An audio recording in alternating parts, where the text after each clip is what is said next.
everyone. I'm Linda Nickell, and welcome to the Happiness Hour. My goal here is to help us all connect, inspire, and create. Every week, a new speaker joins us to share a bit of inspiration, creativity, and tips on how you can improve your photography portfolio. Upcoming presentations can be found on my website at lindanickell.com.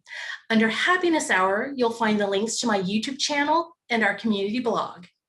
Erin Randall is a coach based in Austin, Texas, but with a strong internet signal and cooler temperatures, she is hanging out in Montana for the next couple of months. And you can connect with her at admilioracoaching.com. Say hello, Erin. Hello, Erin. Do you all ever get tired of that line? I mean, I have the same line every time. And by the way, we're hitting a hot, it's supposed to be 93 here for the next couple of days in early June. The irony, I mean, it's dry and hot. I'm like, I could have stayed down in Texas and been more comfortable. I think the joke is on you for this one. Okay, seriously, my guest tonight is Simanta Mahanta. Sim is an outdoor photographer whose landscapes will make you want to wander, and his images highlight the beauty of nature with a pinch of surrealism. Sim is well-traveled and is on a personal quest to visit all of the national parks in the United States.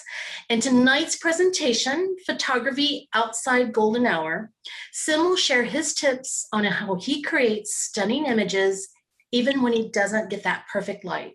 So welcome to the Happiness Hour, Sim. Thanks for having me here, Linda. It's a pleasure. I've already told you this, and I kind of told the gang before we started recording, the pleasure is mine. And so yesterday when we were chatting, I just could not remember how I ran across your page. And once I got to your page, I stalked it. And I stalked it hard. And I went to your website, and the photos that you have put out there in your different collections were absolutely just, I don't know, top A. I don't know what the right word is. They're beautiful. And you've traveled to a lot of the places that I've traveled, and you have an artistic touch to your images. And I know that you really work to create them. And there's a difference between taking a picture and making an image. And you fall into that latter category. And it took me a little while to get brave and send you a message that says, "Hi, I'm Linda Nickell, and this is what I do. Would you be interested in coming and talking to my group?" And I just knew that you were going to go. One, I didn't think you'd reply. I were just like, yeah, he's just going to blow me off. And then when you did, I was just really flattered that you even considered being here. You're too kind. Well, you say that, but I'm not usually kind. I'm very very blunt. If I like it, I'm going to tell you that I like it, and I'm going to fall all over you with trying to compliment you. And if I don't, I was taught, shut your mouth. And your work it blows me away. And it's work that I wish I could do. And I just want you to know it's appreciated. And I know you've put some effort into this presentation. So thank you for coming and sharing. And I did just kind of a little brief introduction for you. So if there's something that you want to share, maybe how you got started, this quest of visiting all the national parks. We've talked about that a little bit. If you don't mind sharing a little bit about your journey as a photographer, I would love for you to do that. All right. Once again, hi, everyone. My name's Sim. And again, Linda, thanks for having me over. I've been looking forward to this evening, and times have changed, right? So it's really cool that you're doing this. I really appreciate it. And I'm sure everyone does as well. So I'm actually from India, you can tell, and I moved here to Dallas in about 12 years ago for my undergrad. And I did a degree in computer science, and I did an MBA, and I'm actually working full-time as a software engineer. So it's quite divorced from my passion, which is photography. So the whole notion of visiting national parks started was when I was still in school, right? At that point, I was on a student visa, so I wasn't sure how long I had in the US before I would go back or go to a different country as well. So what I realized is that visiting the national parks, and there were like 59 at that point, now we have 63, they are so spread out, it gives you a good view of what US has to offer. Now, I'm going to be honest, for someone who had never been to the US, and that's what most of my folks back home feel, when they think of US, they think of a concrete jungle. There's Vegas, there's New York, there's California. So I was really shocked when I saw, oh my God, there's canyons, there's valleys, there's lakes, there's a desert. And so I took it upon myself to visit all these national parks, and I have visited 53 out of the 63. I have 10 left, and I'm definitely going to finish that 10. But one of the benefits I had was that I got a good exposure to shooting different types of landscapes, different lighting conditions, and night skies. So that was my journey, and it's still going on, and it's just a beautiful place to travel. I cannot disagree with you at all. I just came off of a trip where I hit all three of the national parks in Washington, and okay, this doesn't, I don't mean to sound political. Our country has done something right in its national parks. So if anybody that has a craving for one, get out there. It's a sanctuary. And it doesn't matter which one you pick. Pick a trail, get out there, take your camera, and just enjoy it. So I wish you the best of luck, because you've got 10 more. And does that count the one that they just added? They just added. Yeah, they added, I think, New River Gorge or something in Virginia. Yeah. So yeah, not a huge fan of it. It's not, I don't want to be disrespectful, but compared to some of the awesome stuff we have there, it's not like top tier, but it gives me a good excuse to visit that part of the country, because a side goal is for me to visit all 50 states, and I have only 6 states left. So it gives me a good excuse to visit that part of the country as well. Yeah, there's a lot to see in this country. So, good luck. Okay. All right, so today's topic is shooting outside of golden hour. And the main motivation behind this topic is that just I realized that, the first photograph that I took that wasn't necessarily, when you're going out to your family, capturing, your parents or with yourself, it's just a photo that appealed to me, and that's why I took it. It was during bright daylight. So if it appealed to me back then, why should it stop appealing to me now? So with that thought, I started going out after golden hour as well and trying to work out different lighting conditions and what works best for them. And a friend of mine told me, right, that was his word stuck with me, that there's no such thing as bad light. There's just light, and it just depends the kind of photo you want to take. So I did an intro, but just in case I missed out on something, I'm a outdoor photographer, which includes both landscapes. Sometimes I do portraits and take all the shots in between, which makes me a travel photographer as well. My hometown is in Delhi, and I'm living in Dallas, in case you didn't know, in Texas. I love Texas, by the way, fallen in love with it. And I'm a Nikon shooter. I have a D810. I've been shooting it for the last 7 years, and sometimes I'll borrow a D850 as well. And mostly I'm shooting with a 1424 wide angle with a 70 to 200 telephoto. And some of my portraits have been taken with the awesome 85 millimeter 1.4. So my style, right, this is like, it's very hard to describe your own style because you need to kind of take a step back and be outside looking in. But I would say my style is that of a teenager. It's moody and dramatic and a bit atmospheric, but with a touch of surrealism in it. And I do that because I take photography as an art. Now, I feel if I'm just taking a photo of a beautiful sunset, just nudge the contrast and saturation, that's more like you're recording data. It's more science than art. There's no intrinsic value you're imparting to it. And because of that, I place a lot of emphasis on post-processing, which I believe is 50% of my work.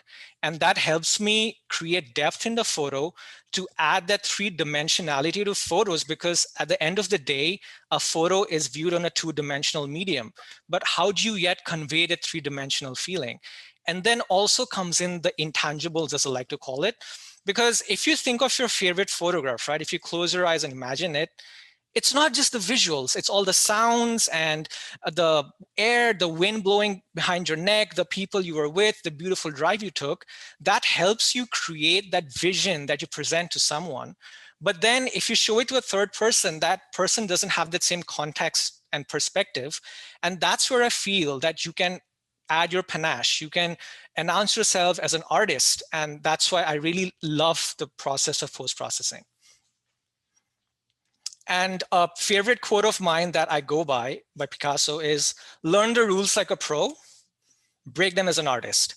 This is especially very important for any newcomer in any field, doesn't have to be photography, because A, you don't want to be someone just thrown in the deep end and you're splashing around. You need some guidance so that you know which way to train your mind.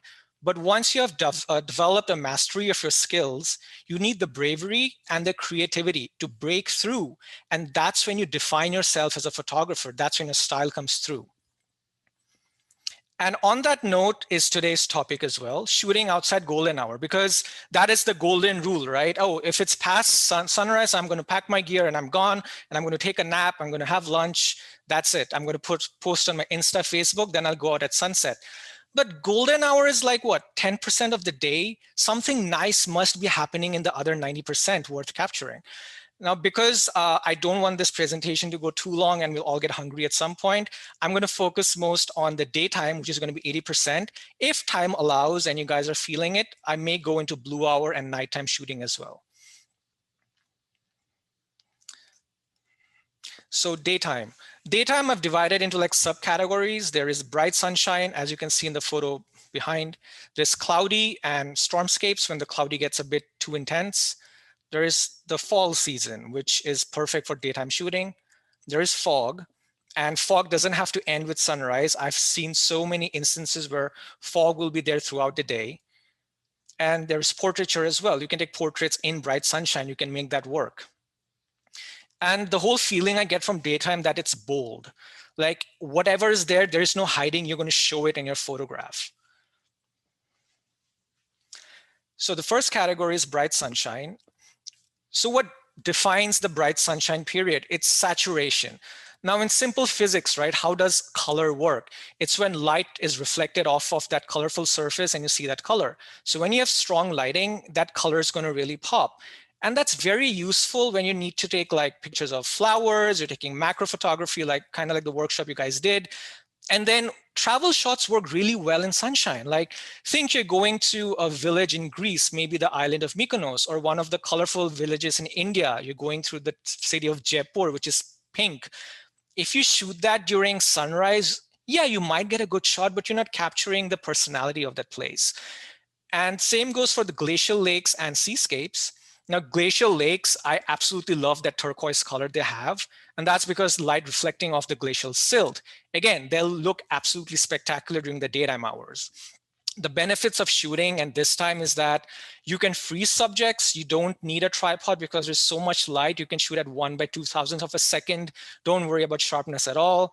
And also, you can scout out places for other times of the day. Now, I do not mean to discount golden hour. Absolutely not. That is still like prime time. And I've gotten some of my favorite shots in golden hour. But when you're shooting during daytime and getting a different perspective, you are also scouting out locations for later on in the day. So you're making more efficient use of your time. So here is the first set of images. What I like here is that, again, as I said, the blue of the ocean and the sea really comes through. Now, you have seen that the image on the left is taken from Oregon coast. Linda, you should definitely head to the spot when you go there. And the image on the right is from the California coast, more specifically Chalin Islands National Park. So in these wide angle shots during daytime, what I really valued was the simplicity of it all. Like I didn't need any crazy cloudscapes going on or some heavy wave action. It's just that whole vista that was really serene to view at. I liked it. And I had spoken about adding depth and then atmosphere in your photos, especially in the photo on the left because of the layered mountains. And during the day, what happens, that natural atmospheric haze between mountains, it gets lit up. So it's very easy to convey that three-dimensionality, the depth in that photo. You feel your eyes just going deeper and deeper into the frame. And just a side note, you can see how using the rule of thirds here can have a different effect. In the first photograph, the sky, I've used it as negative space. So you're focused more on the scene leading into the mountains. On the photo on the right, the sky is the lower third, so the coastline defines the photograph more. And here is some examples of travel shots I took in Belize. And as you can see, the colors are really popping. You have these beautiful cabanas in the Placencia area in Belize. Well, to be frank, all over Belize. So that color, it really pops. And if there was, luckily someone had left a coconut there as well, and I said a polite thank you to him, whoever he was, I think it really added to the character of the place. And again, on the right-hand side, there was another green little cabin house, and it really captured the feeling of being in a laid-back Caribbean place. And the picture in the center is one of my personal favorites because as a kid, I cannot tell you how many photos of beaches I had seen, and I always wanted to take mine. It took me like 25 years to get that shot, which is ridiculous, but it did. But I was really pleased with that photo that I finally had a palm tree ocean photo. And again, what works? Sim, can you help me understand why you love that middle photo more? And for those of you wondering why Erin is suddenly commenting, Linda's neighborhood lost power, so you're stuck with me for a bit. Oh, that's unfortunate. This is why we have backups, but help me understand why you love the middle photo so much, please. Yeah, so what spoke to me is the whole, the colors, the saturation, right? Mm-hmm. So if I go to the Belizean coast, there's this different shades of blue, yellow, green. Now, I did take photos of the beach at sunrise and at sunset, but the photo was defined by what was going on in the sky and that golden yellow light. The sea would just reflect that light. It would appear the same tone. You wouldn't necessarily get the variation and the depth in color. So the color really spoke out to me in this photo, and then it sort of balances out with the green of the leaves because it's like you're going from the top and then you go into the bottom, and there's a little green in the background as well. So it's like a cohesive photo I like, and then the blue in the sky and the blue in the sea, they're just talking with one another. So thank you. I think Linda's back, by the way. Oh, Linda, sorry you lost your power. Hopefully you're back. I'm sorry, the entire neighborhood it just went black across the windows. I was like, what just happened? Okay, I'm sorry. I'm sure it was riveting. I'll watch it on the replay. Sure. So one comment I'd like to make here is that this is something I've recently discovered, that your phone is more handy than you think. My phone has become an integral part in how I take photographs, because sometimes I will miss a really cool shot that's there because I'm thinking more in terms of my wide angle or my telephoto. But sometimes I'll just take my photo out and take a picture and it looks great on the camera, like on the phone camera. Then why should I pass on the opportunity to capture it on my DSLR, which has so much more color depth, so much more dynamic range? So here's a tip for you. Like when you're going out and traveling and you're taking shots with your phone, you can use it to see if it qualifies for a higher quality image on your camera. And here are the Glacial Lakes, an example I've talked about again. Here, what works for me is the saturation. The one on the left was taken in Olympic National Park. Linda, that's where you went recently. And the one on the right was taken in Glacier National Park. That is Erin's favorite park. And again, it works because the color is coming through. Like I wouldn't want to go to this lake if I don't see the color. Like for me, the color speaks to me.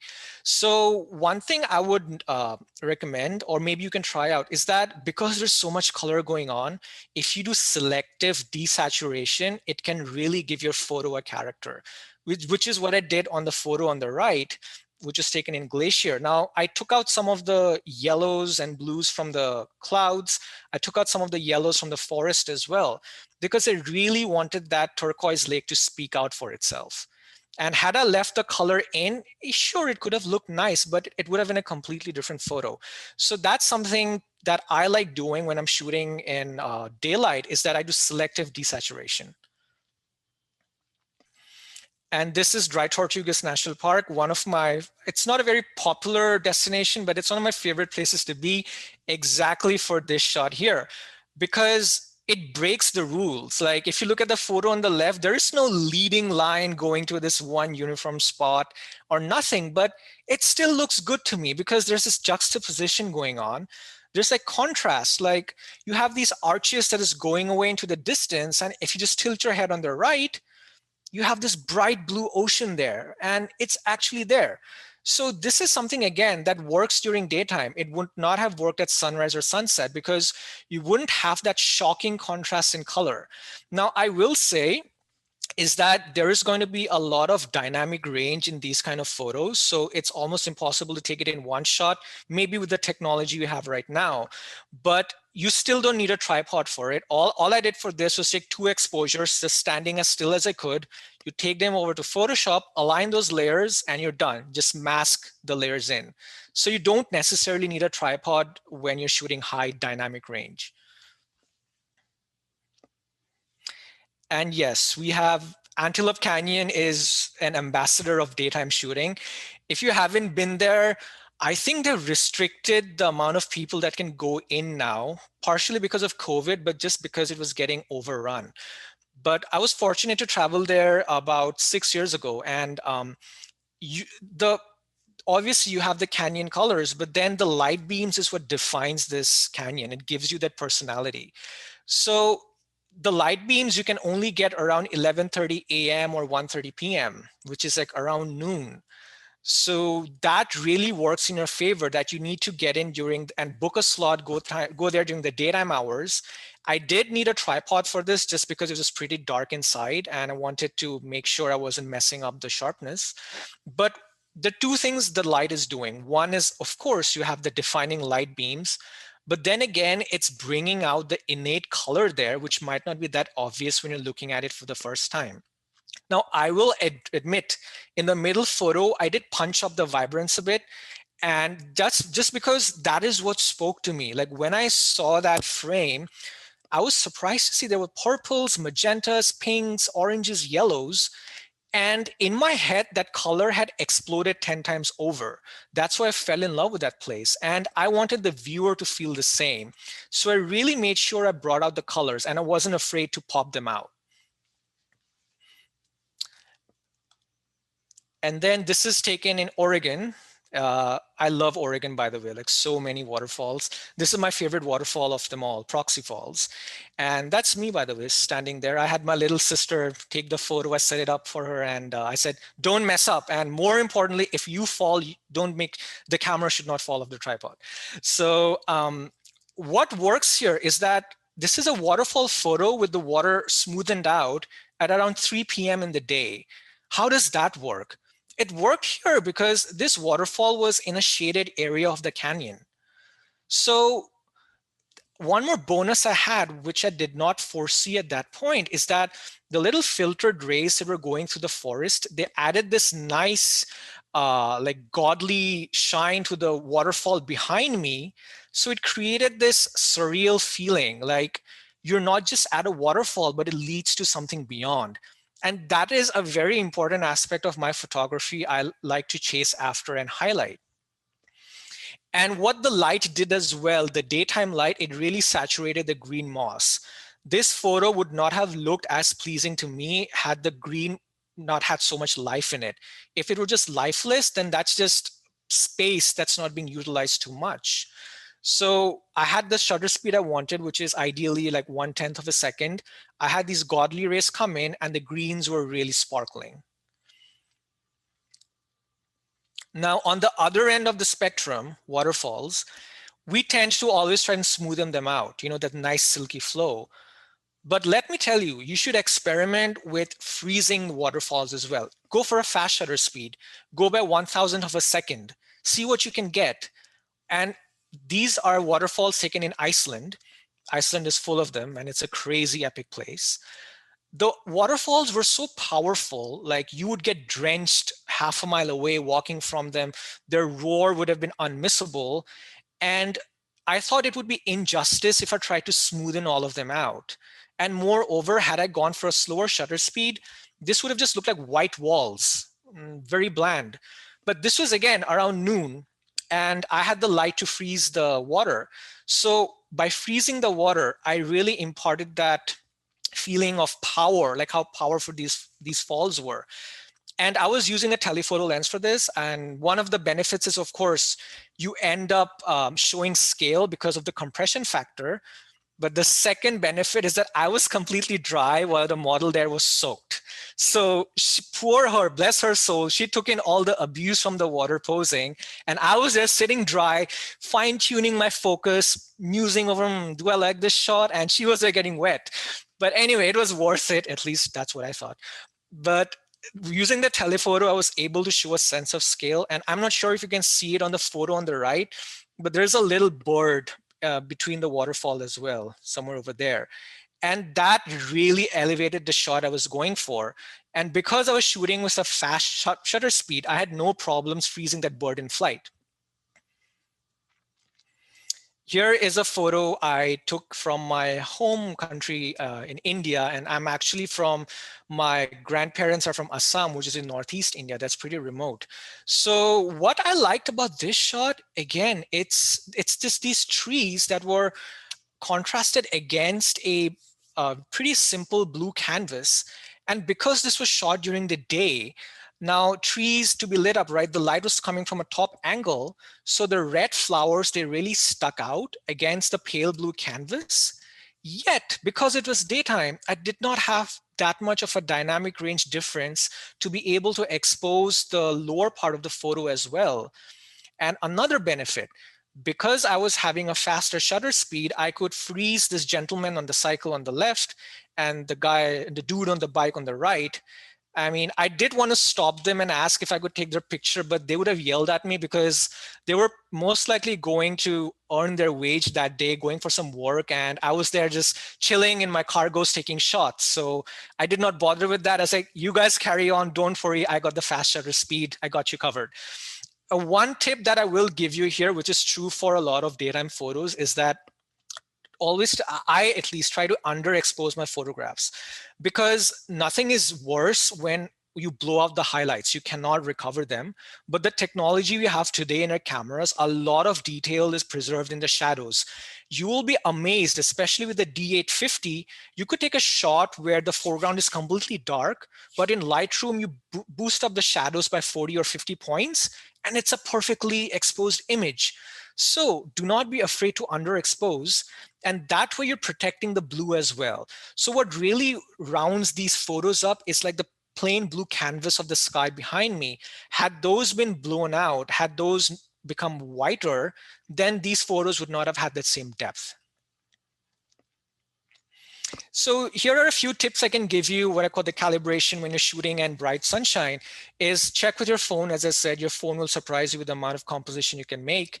Always not always, but if you're not sure about the highlights, you can safely underexpose and just recover them in Lightroom. Polarizers will help. I personally don't shoot too much with them because I like staying nimble. But if you're using a circular polarizer, then you can really punch those color depth much more, and you'll negate the reflections that you'll most likely get from like reflective surfaces.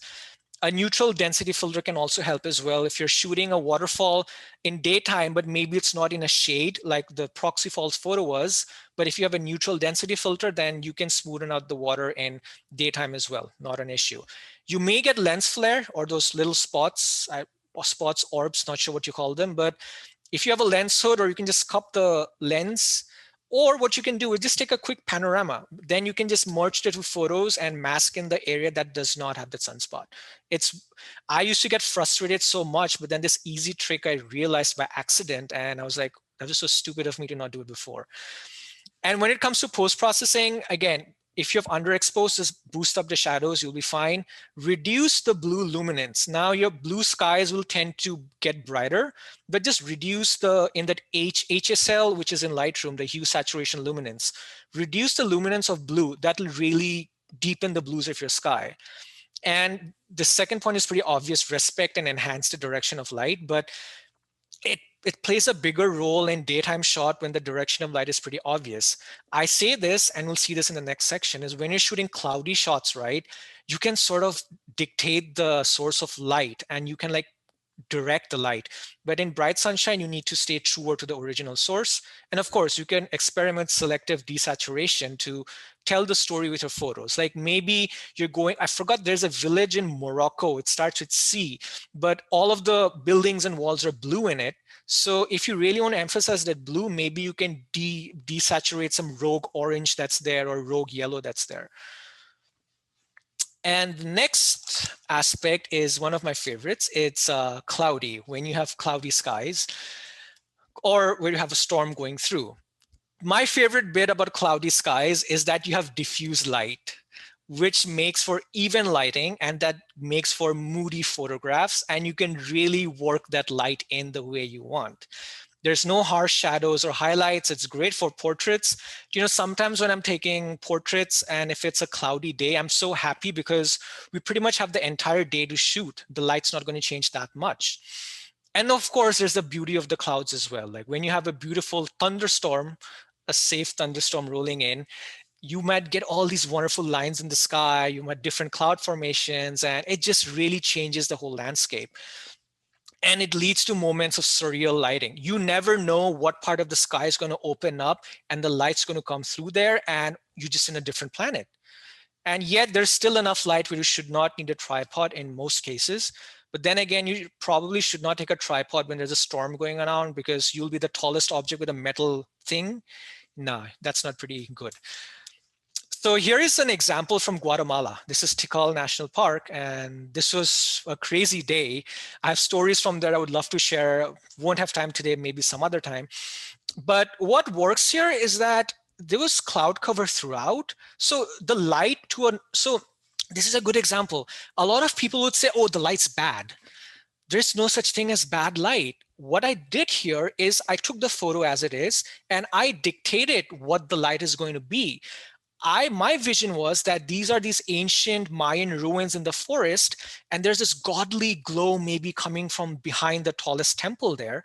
It's pretty easy to do that. Just go into Lightroom, reduce your exposure, right? And then build the light in. It's a simple step, does wonders. Take that radial filter, put it where you want, draw it out, boost the whites. You've got a moody photo right away. And that helps create a natural vignette as well, which enhances the direction your eye is going. And it also works because the eye is going to naturally start from the bottom of the steps here and travel all the way here to the top. And that's where my light source is. That's where I dictated the light to be. Had you looked at this shot without any of my touch-ups, it was pretty bland, but I knew there was something special in there. Now, going a bit extra special, this was one crazy day. But this was again in Iceland. Now, Iceland has some crazy weather, crazy weather, especially if you're going in wintertime. So what happened here is, I wish I could have shown you the photos, but literally, I'm not exaggerating. 10 minutes before, we had blue skies. Clear blue skies. It would look like a perfect day on the beach, except you wouldn't want to go in the water because it's the freezing Atlantic Ocean. But we had blue skies, nice reflection of the mountains coming in. Then the wind picked up. And then something went in my eye. I'm like, what was that? Then something else went in my eye. It was like bits of snow. Then I looked up, I was changing lenses. I looked up and there was this huge cloud rolling in literally behind Stocksness Mountain. And there was a blizzard out of nowhere. There was a blizzard, and that's Iceland for you, by the way. Do you know when folks say, oh, the weather in this place is very unpredictable? They haven't seen Iceland. Iceland is where the weather is unpredictable. Literally, you can have all 4 seasons in a span of 15 minutes. I'm not kidding. So while most people, they packed up their gear and went off, right? But I stayed. I had a gut feeling something special was going to happen. At that time, you could not see that mountain at all. Like visibility had reduced. I could barely see maybe 10, 12 feet in front of me. There's so much like blizzard and like this fog rolling in. But then out of nowhere, the clouds started playing a game of hide and seek with the mountain peaks. So every 30 seconds, I was getting a different frame. And I was like, this is one of the most epic shooting conditions I've ever gotten. So you can see literally the picture on the left, picture on the right, they were 20 seconds apart. How drastically they changed. There was this, I do prefer the one on the left because I just feel it's more epic with the ocean line coming in. But then after that wave went and went back, the clouds moved forward, and then there was this reflection happening with the specks of snow on the beach, black beach. And it was like they're playing a game with me, Iceland. Hey, do you like this shot? Do you like that shot? Do you like that shot? It was crazy. Yet again, so this was at around 3 p.m., I think, and blue skies, in 10 minutes, this happened. Now, of course, talking of storms wouldn't be complete without talking about the tornado alley in USA. So these are images from Badlands and Kansas, and I think the last one is Oklahoma. So this is the image on the left is very special to me because this is when I fell in love with clouds. Now, it was again a bright blue day, and I reached Badlands National Park around 12 or 2, had lunch, checked in, decided to take a nap, and I woke up at 4 actually, and the sunset was for like 7 or 7:30. So I just woke up at 4, and then I looked outside and the mood had completely changed.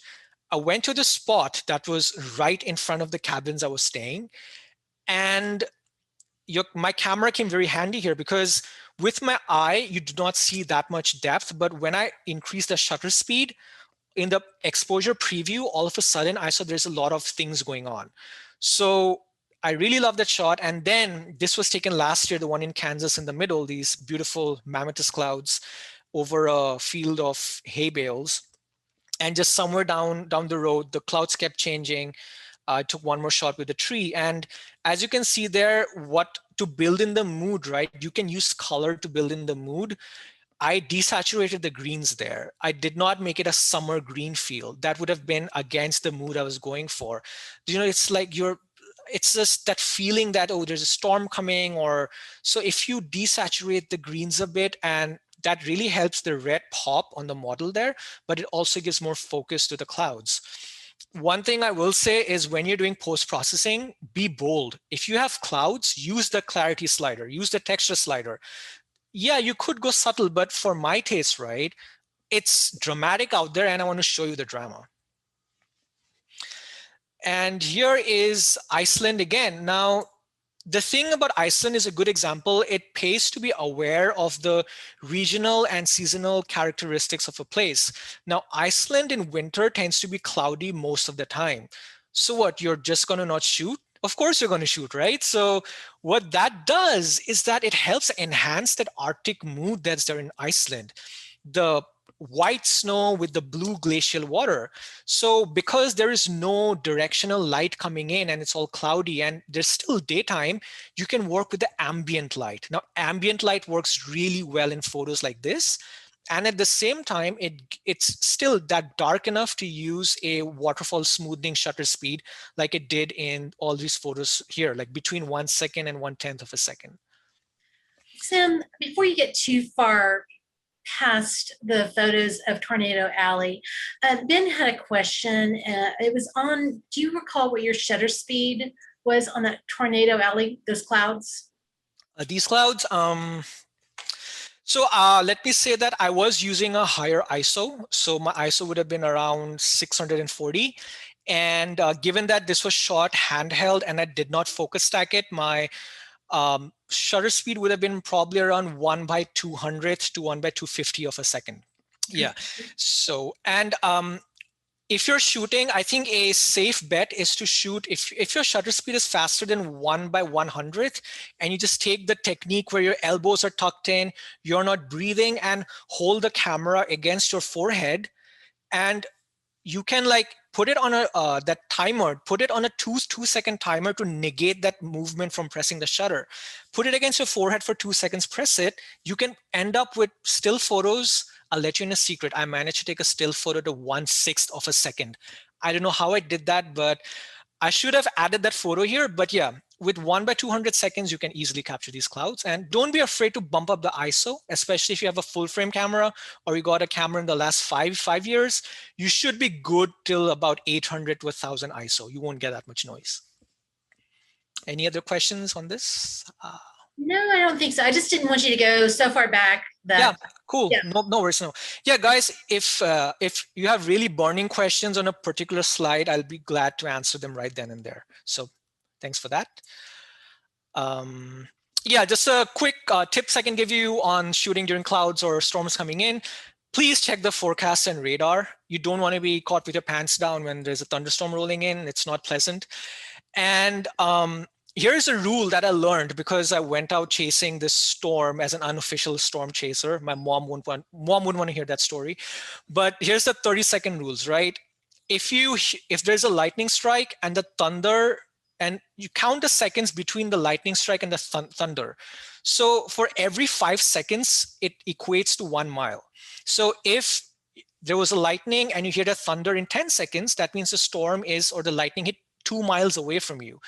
To be safe, that timer should be at least 30 seconds, which is 6 miles. If you hear the thunder in less than 30 seconds, you probably should not be out there exposed. You do not want to become a statistic or at least lose some of your equipment, right? So get back in your car, you'll be safe. Now, wide angle lenses, those storm photos I took in Tornado Alley, the wide angle lenses do wonders when you want to really bring out the cloud shapes because they have this natural distortion going on at top. So they really enhance the shapes. And I tend to point them slightly downward so that the clouds are really out and loud. You can use a telephoto lens as well. That would have been really helpful in those Iceland shots that I showed you with the storm. Like if you wanted to capture the clouds playing hide and seek with the mountain, that can make for some really dramatic shots. I wanted to do that, but I was not going to change lenses in a blizzard. So I was okay letting that shot go.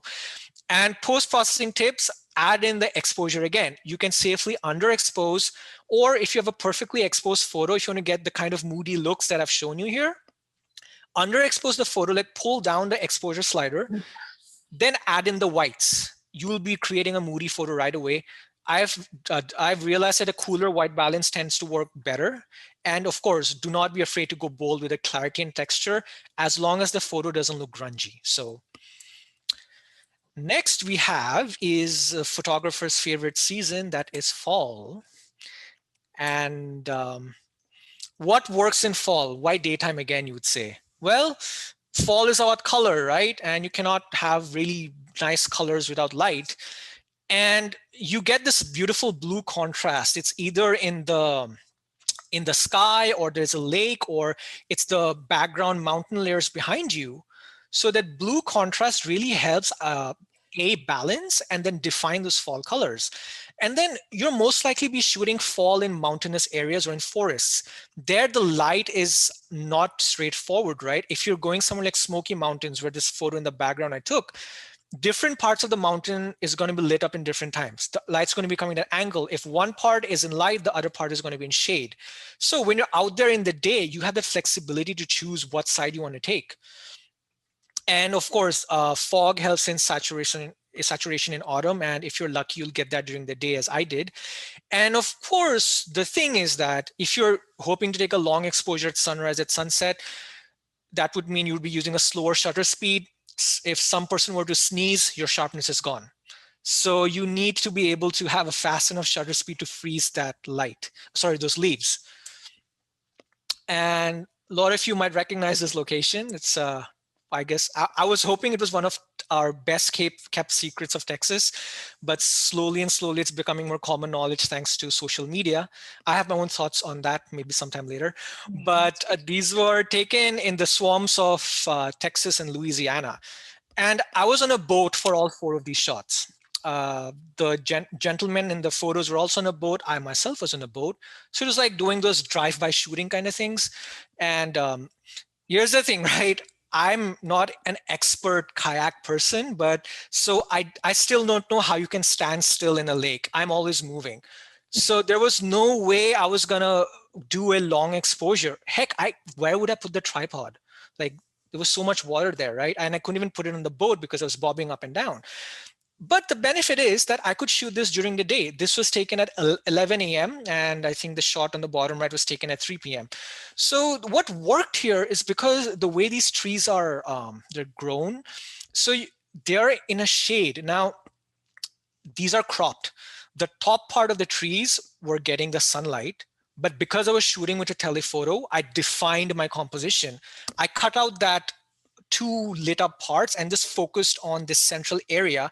And that completely changed the mood of the photo. Because I was shooting the shade, yet there was enough ambient light to get a fast shutter speed. And there was fog to boot because of the temperature differential between the air and water. I could land these autumn yet moody shots. And here is trips from the road. This was in Colorado, going towards Crystal Mills there. Forget the exact byways. I think every highway in Colorado is a scenic byway. But what works here, right, is actually the blue sky in the background and the blue little stream coming on the left of this watermill here. Because if I did not have that blue sky, then the photo would almost would have been overwhelming with too much red. What I feel is that if you're taking a wide angle shot, if you have too much of one color, it can get overpowering. However, if you're taking a very telephoto shot where then it's okay, then you can just show one color because that's an artistic decision. But because these are wide angle shots, the blues really helped here. And the daylight helped light up these aspen trees on the right as well. Those yellows really popped. And this is one of my favorite photos I've taken, I would say, ever. This was again in Smoky Mountains National Park. And I call this one the headmaster, because I like to think of there's all these boisterous, noisy kids going around, colorful kids, and you have this stern, statuesque, austere headmaster trying to get a semblance of control. What's really, and then I had an epiphany, is that I drove 16 hours from Dallas to Smoky Mountains to shoot fall colors. Yet what I was captivated by was that one tree that had neither leaves nor color. And this is what helps when you go with an open mind. This was at what, 2 p.m. or 2:30 p.m. Remember what I said, when you're shooting in mountains, like the light is directional, some parts will be in shade. So in Smoky Mountains, especially, it really helps when you're out exploring throughout the day. In fact, this tree stood out so much that the road I was driving on was on literally other side of the valley. But when I was just looked to my right, I could see that tree all the way there. And I shot this at, I think, around 180 millimeter, I think. And I bet you, if you had passed through this location during golden hour, you would not have seen this tree even, because the light would have been a uniform golden, or it would have been in shadow. The golden light would have been too overpowering to bring out this contrast that's innate in this scene. And what I did to just add a little bit of more depth is that, it's a tip I can give you, is just add a little bit of blues to your shadows. It really helps. It's pretty easy and straightforward to do. You can, if you're using layer masks or luminosity masks, select the dark darks or shadow darks, or just select the curve slide and bump up the blues in the shadows, just a touch. It just makes a big difference. Sim, before you move on there, I'm going to make you rewind back to that the Colorado shot. Egidio was curious, do you recall what time of day those shots were taken? The one on the left was literally taken at noon. literally at noon. And the one on the right, let's say 3:30 p.m. or 3 p.m., the one on the right. Yes. Thank you. Yeah. And I would just like to add a point there. This is a benefit of using newer cameras in the last 5 years, that they do a tremendous job of capturing that dynamic range. So before I used to hesitate, oh, I'm not going to capture this in the camera, but you'll be surprised, a good camera and lens can actually get you good dynamic range when there's like a ton of light still going on. Okay, one more question. Let me sneak in while you're in that bundle of photos. Jamie was curious, was the mine taken from the road? This mine, yes, it was taken from the road. Okay. Yeah. They charge like what, $10 for you to go down, which I found a bit odd, and they only take cash. Like, I was fine if they take credit card, but they only take cash. Luckily, we had some change, so I could even go down. I did take a couple of shots from down below using the river, and they came out cool as well. But what I liked about this shot, this frame, is that the trees on the left and right, they were framing the mine a bit along with the mountains. And any more questions? Good? Okay. Okay. This one, believe it or not, I took it in Plano, Texas. We have these fall colors in Plano out of nowhere. It was shocked, really. I was shocked, like, what the hell is going on here? But apparently someone told me that these are an invasive species of Bradford pears, I think. Correct me if I'm wrong. I'm not very good with those names, but people have been planting them. And this was 2 years back when we had a sudden drop in temperature for a week. And I was driving by on one of the roads in Plano, and in my peripheral vision, this flash of pink just caught me. I was like, no, that cannot be right. No, I must be seeing things.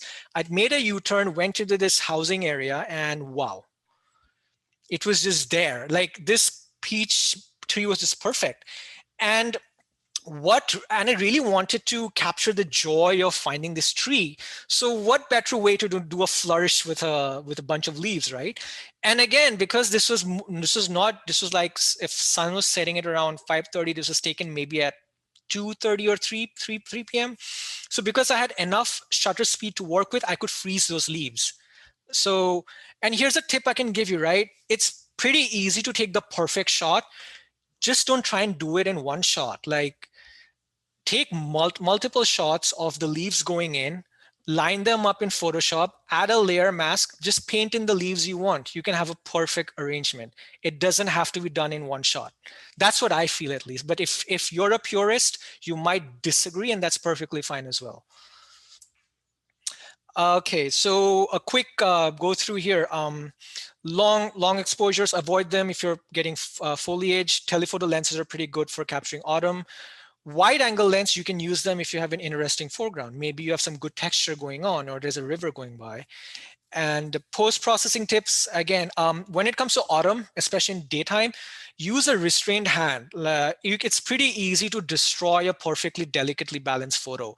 So err on the side of restraint than going full on bold, which is opposite to what I do in my storm shots. Keep the blues in check. The blues can get overpowering. So make sure you do checks again. And sometimes what happens, right, your eyes, they adjust to a particular spectrum of light. So it's good to just leave your image, go out, and when we look at the next day, look back at the image again, you might discover, oh my God, my blues are too strong. So keep check of the blues and keep the contrast in check. Fall does not work with overly contrast, especially if you're going for a moody feel. Any more questions in autumn before I move on to fog? Nope, I don't see any in the chat. But this is a good place for me to say, when I lost power, I lost the entire chat line. So if you had questions earlier in the chat and they haven't been asked, if you'll just put those back in the chat, I'll grab them this time. So sorry about that. So now going into fog, right? So, and I'm not just talking about the fog that you get in the mornings or in the evenings. This is fog that you can get during the day. A very good example, and sometimes annoying, is the city of San Francisco. Going at noon and the cloud rolls over the bridge and like, I can't see anything. But there are some interesting shots that you can take here. Fog is great for woodland. You might know that already because it creates an isolation between the different trees. And I am a sucker for diffuse light. So there's super diffusion going on when there's fog. And my moodiness is zoned up right in. Like, I know I'm going to get moody shots out of this. What works for me is to, if you remember, I said when you're taking if you're taking shots during the day, tend to underexpose. So if you shoot brighter at fog, it works much better. The details in the foreground and the trees and leaves comes out much more. And it doesn't hurt to have a brighter fog. It just enhances, works in your favor. And of course, you can build in a lot of mystery with that, with the whole foggy lighting thing going on. So this photo, let's talk about this. So this was taken in Big Sur, California. And I think I went out to fill gas because I was on a road trip with friends and they were still sleeping. They're late risers. It was 11 a.m. And I thought, you know what, let me go and get gas before we head out again. So I took a more scenic route. I went through the coast. And even though there was no fog on the road, there was fog over the water because of the temperature differential. And this scene just stood out to me because these little rocks, they contrasted so well against the backdrop. The little tree on the right had this beautiful lines going through it. And the seamless transition between the water and the sky. that is what really worked for me, because it helped create that surrealistic feeling. You don't know where the horizon is. You don't know what's beyond this immediate scene. And this was a pure stroke of luck. In fact, I did not even notice it at the time. Those birds flying over, they were aligned perfectly. Yes, there was an extra bird on the right, which was off the formation. I cloned that out. But those birds flying over, I think, really added an extra depth of intrigue into this shot. And as you can see, probably tell, I went for a slightly desaturated look in the foreground, because I felt had I saturated the foreground, it would have sort of not done justice to the surreal things going on in the background. So play with your saturation slider if you're not sure. And of course, shots from India. I'm from India. I have to show you shots from India. And this is something I took this last winter before the COVID situation became really bad. So luckily, I was able to still travel. And this was in Delhi. So what I'd like to talk about here is, again, being aware of the regional climate. So if those of you haven't been to India, especially northern India, in winter times from November to Feb, gets a lot of fog that sticks around and doesn't want to go. And it's mixed in with some haze as well, because of the way the Himalayas and everything is there. There isn't much wind blowing through. So this works because a lot of these protected sites in India have restrictions. You cannot take your tripod in. I don't know why. I cannot tell you how many arguments I've had with people, but they just hate tripods. You cannot take them in. Secondly, they're not accessible 24 hours a day. They open during daytime hours.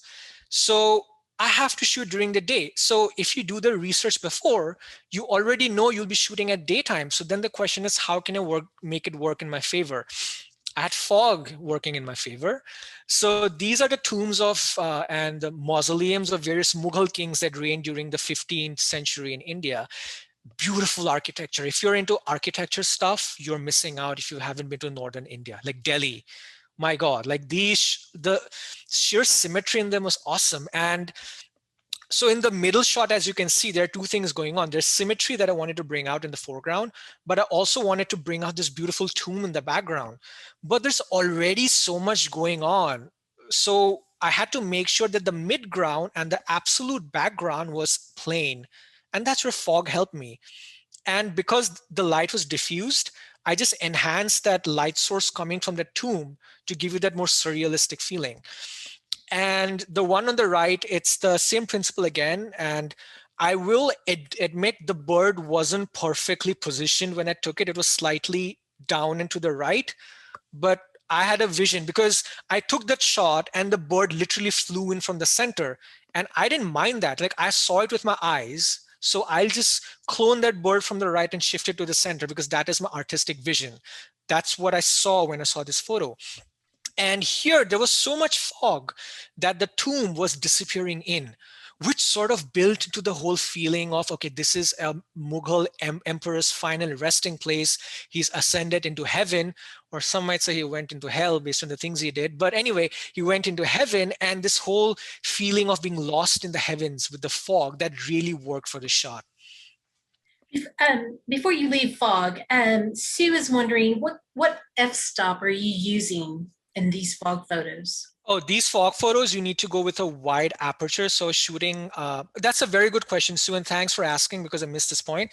So I was shooting anywhere from like 3.5 to 5.6 because, like, you know, the light was a bit tricky to work with, especially the one on the left because I was shooting at shade. So what I do here is a technique I use a lot. I focus stack. So the shot at the center is made up of at least 3 to 4 shots. So the first shot would focus on the foreground, the wall here, the mid shot on these ruts on the door, the third shot on these 2 pigeons that were there in the bottom, they would go out for a nice walk. And the last shot focus on this, right? So because I was shooting at the wide aperture, my depth of field was really low, but it was pretty easy to focus stack them. Then you go on and you don't even need a tripod. Just go on Photoshop, get the layers, align them up, and there's actually an option that says focus stack, and you get a perfectly focused photo. And this is Smoky Mountains again. And the one on the left, I really enjoyed taking that shot. So this shows you the benefit of fog really well. So fog does two things. It does isolation and it does separation. In the first instance on the left, it's isolation. Had I not shot this with a telephoto or had there been no fog, if I took a step back, there were trees all around. If the fog were to lift up, there were trees all around. And this beautiful little, like, I don't know, it's like a hand moisture thing, wouldn't be visible there. It would have been lost in all the branches behind it. But the fog, and this was, by the way, taken at 11 a.m. You had fog in Smoky Mountains at 11 a.m. So this was taken at 11 a.m. and I could isolate that little tree like it was standing out in the fog. And because this was closer to noon, the sun was still up there, right? Like the sun didn't care if there was fog. The sun was still going to do its east-west thing. The sun was still up there, and you could see that the upper layer of the fog was more lit up than the lower layer. And I dialed that in. I made sure I captured that in my dynamic range, and I paid attention to it in post-processing. So it creates this, again, this ethereal mood that, you know, something is happening, like there's this godliness going on behind this tree. Now, if you look at the one on the right, here it's the separation of the fog that's coming in hand. Again, like there are so many trees there. So without fog, you wouldn't even give it a second look.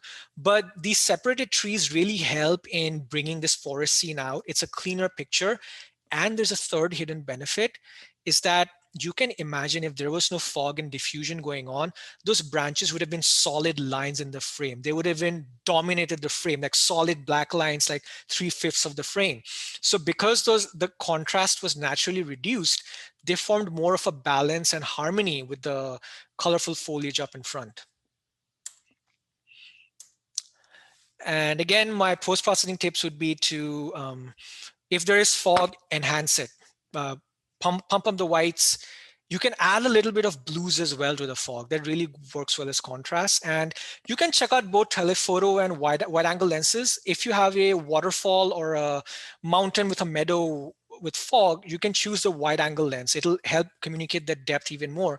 But a lot of the shots I took with the telephoto lens, because a telephoto is king when it comes to isolations and separations. And the final segment, I believe, of our daytime, how we're doing on time, okay, is portraits. So you can take portraits during daytime as well. And it's a bit tricky because you can get some sharp contrast going on, but trust me, it works. So you can make artistic decisions on how the highlights and shadows are going to work. You can have the model in the shade, and that makes some beautiful photos, because we don't live in a barren planet. There's always some shade to find, unless you're in the Sahara Desert, then I'm sorry. But if there's cloudy during daytime, oh, you are in luck, my friend, because you can shoot whatever you want, whenever you want. There's even lighting, makes for moody shots. And you have, again, shutter speed is your friend here. You can have some, you know, those cool little shots where they're doing a twirl or tossing something. Oh, look at me, I'm an Instagram model kind of thing.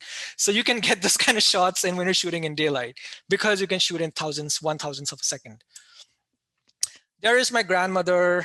I hope her soul finds peace. She passed away a couple of years ago, but she is my original inspiration, because she was the artistic one in our family. And what I have today came from my dad and came from her. But I also remember that when I was a kid, she would paint landscapes in front of me. I didn't realize it at that time, but that actually formed my love for landscape photography. So when she was here in Dallas, she was visiting 2016, and I'm very happy to say that was her last wish, to see the United States. And I'm happy I could take her on a tour of US. I took her to some national parks, got her some nice photos. So this was taken at Dallas Arboretum at 2 p.m.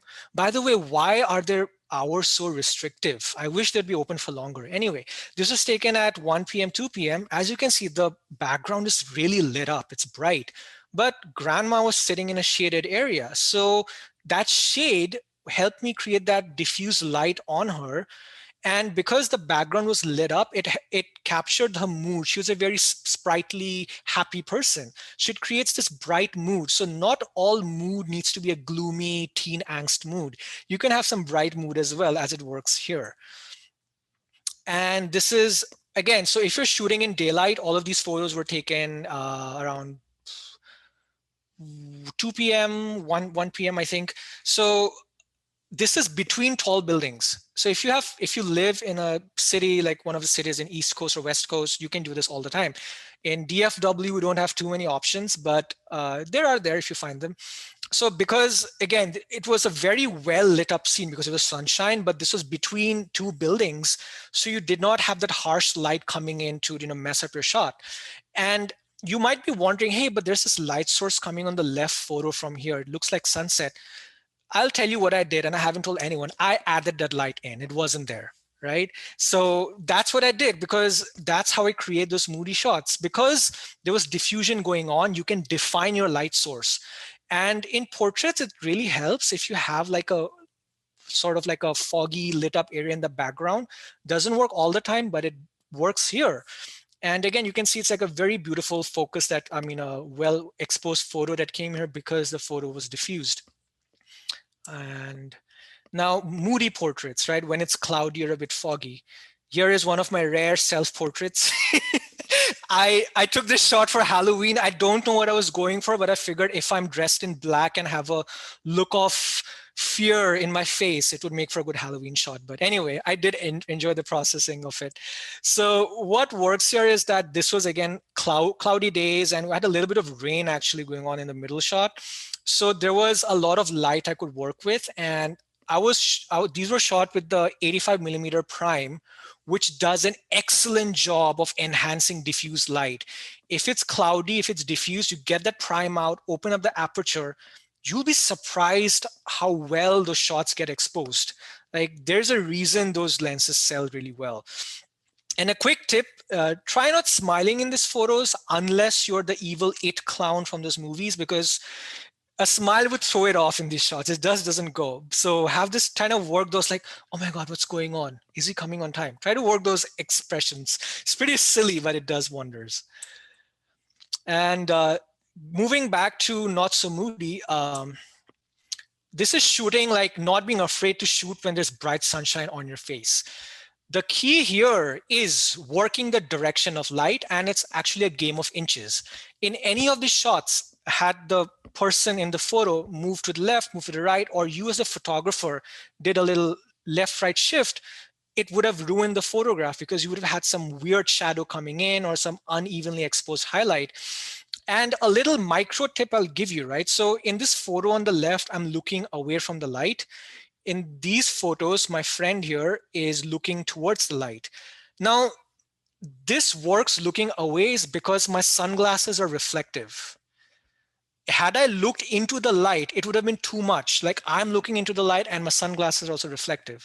My friend here has dark glasses, but is looking into the light. So there's this balance going on, which works.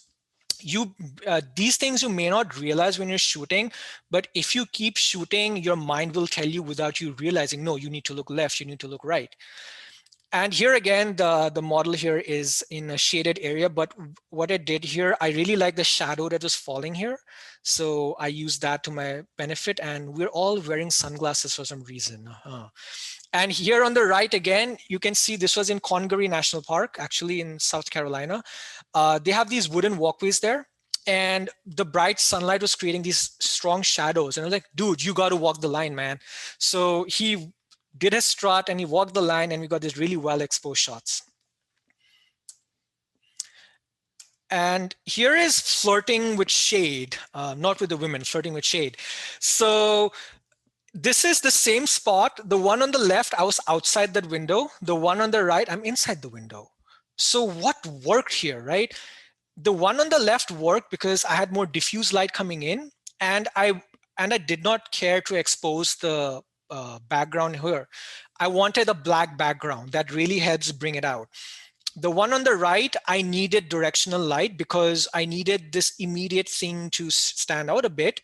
And because I was shooting with a prime lens, it actually exposed the outside lit up area as well. It got it in one shot. I was shocked.